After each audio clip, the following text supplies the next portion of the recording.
So, hello mga boss. Nandito tayo ngayon sa aming head office sa Tanawan at SGI. And we were having awards night mamaya.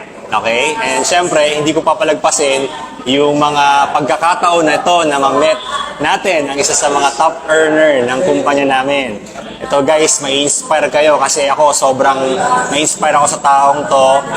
Take note, no? He is a new blood or first time na mag-network or maggawin yung business na to. Alright? So, let's all welcome, no? Para marinig natin yung mga konting insights. No? Interviewin natin tong ating napakagwapong bisita ngayon, no? Let's all welcome Mr. Ryan Olan.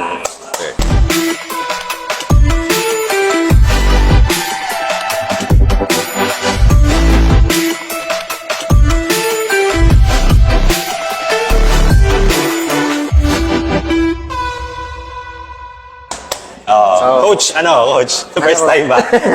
First time ko eh. Oh, first time. Ano lang to, just be light, maging normal lang naman tayo. Coach, sa mga viewers natin, kwento mo naman, ano ba background mo? Pati sa mga hindi nagkakakilala sa'yo. Okay. Sa background ko, so kung may plain housewife, may plain house husband. So ako yon 4 years ako sa bahay, nag-aalaga lang ng bata, walang kilalang tao, kahit mga kabarangay.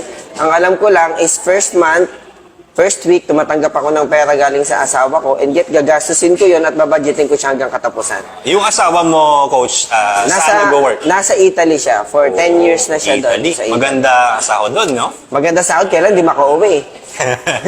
So, cut the long story short, you're a plain house husband at ang asawa mo ay from Italy. Yes, OFW. For ilang taon? So, 4 years na siya doon na hindi kami nagkikita. So, malungkot ang 4 years. Ay, malungkot. Di ba? Kasi hindi naman biro ang walang asawa eh. Kaya nga ako nag-asawa eh. Di ba? So anyway, paano ka na-invite? So, na-invite ako. Meron akong kasamahan dati sa trabaho na nagpunta sa bahay. Okay. So, diniscuss yung product, pinakilala sa akin. And yet, meron akong anak na suffering from asthma. And then ako naman, suffering ako from GERD. GERD. GERD. Yan yung So, acid reflux. Yes. Acid, okay. So, sabi, itry ko daw yung product kasi may past result.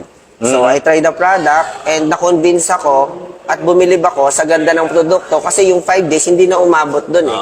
So, 2 days pa lang nakaramdam na ako ng kakaiba sa katawan, and yet, buong pamilya kami na natulungan kagad ng product. So basically, coach, pumasok ka sa network hindi dahil sa kitaan agad? Hindi. No. Sa product ka muna na-convince? Sa product, convince ako sa product na maganda. Kaya pumasok sa akin na gawin ko siyang negosyo kasi nakita ko maganda yung produkto. Although hindi na ako nag-isip ng produkto, may naka-ready ng maganda eh. So gawin ko na lang, i-apply ko na lang siya sa negosyo para anything can happen. Pwedeng baka mamaya siya yung pagsimula na mabago buhay ko. Yes. Na from nothing na taga-alaga, baka mamaya maging successful businessman ako, and yet marami ako matulungan na tao. Yet nangyari. At nangyari. And sum up natin or shortcut natin, coach, no? Ilang buwan o taon mo na bang ginagawa ito? Nag-start ako June 5 eh. So 1 year na. 1 year na ako. 1 year. So 1 year mo na ginawa yung negosyo natin. You started on the product, pero in 1 year time, para at least magkano na ang kinikita or kinita ng isang Ryan Olan? So in 1 year, kumita ko ng 1.5 million. 1.5 million in 1 Hindi ko year. yan nahawakan nung nag-abroad ng asawa ko eh. Tama. Guys, so 1.5 million or 1 million, Millionaires Club in 1 year na new blood, no? Grabe. Malupit. Diba? So right now, magkano na kinikita?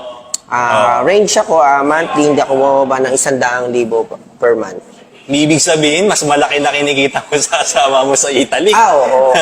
Kaya ang asawa ko ngayon, magre-resign na siya sa Italy. So planning na mag for good. Yes. Because of SGI or yung business natin. Kasi ang ganda ng SGI, kumbaga dahil nagsisimula, yung timing ng kumpanya na dumating dito sa akin, yung opportunity, ginrab ko kaagad eh. So, dahil nag-grab ko kagad yung opportunity, hindi ako nagpatumpik-tumpik, nagkaroon ng resulta na yung asawa ko makauwi ng Pilipinas at makapagbakasyon ng matagal. Yes. And Imagine, it will happen, di ba? Nakauwi ang asawa ko. Yung problema niya na 80,000 na pamasahe, sa SGI ko kinuha. Wow, malupit, no? Grabe, no? Sa short span of time, kumikita ang ordinaryong house husband, nakita yung opportunity. Coach, ano yung deciding factor mo? Bakit mo siya ginawa na wholeheartedly, yung negosyo? Ano yung nakita mo? Una, ang nakita ko, future.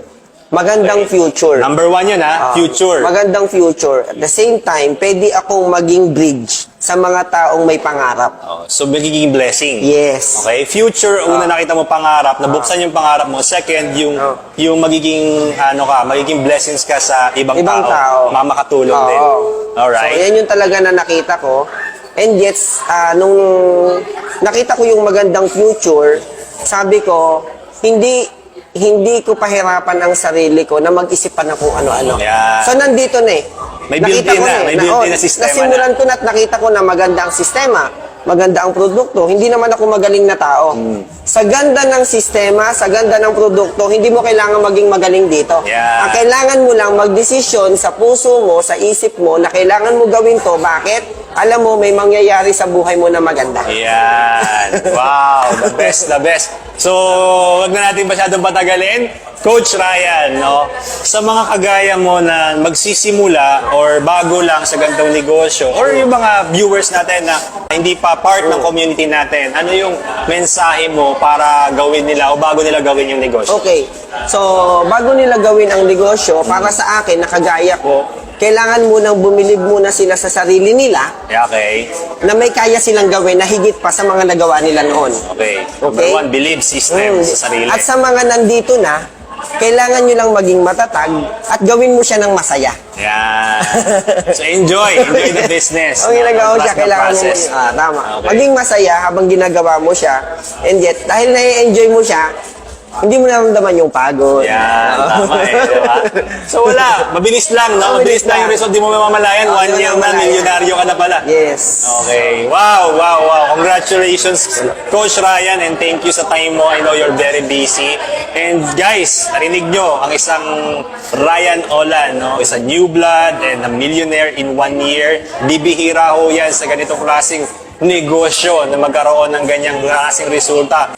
And guys, parang naging travel qualifier ka at yung brand new result mo. Okay.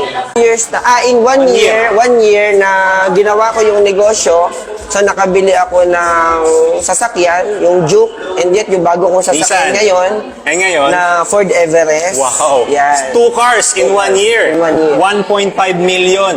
Di ba? At I'm sure mas lalaki at lalaki pa yan. Oo, diba? lalaki pa kasi nagsisimula pa lang siya. Yes. Simula pa lang So, that's all. Thank you, Coach Ryan, sa Maraming time mo. salamat po. And guys, no, sa mga nanonood dyan, mga boss, no, kung ikaw na-inspire ka sa buhay ni Coach Ryan Olan, huwag ka na magpatumpik-tumpik pa. I-ask mo kung anong ginagawa namin. You can direct to us, no.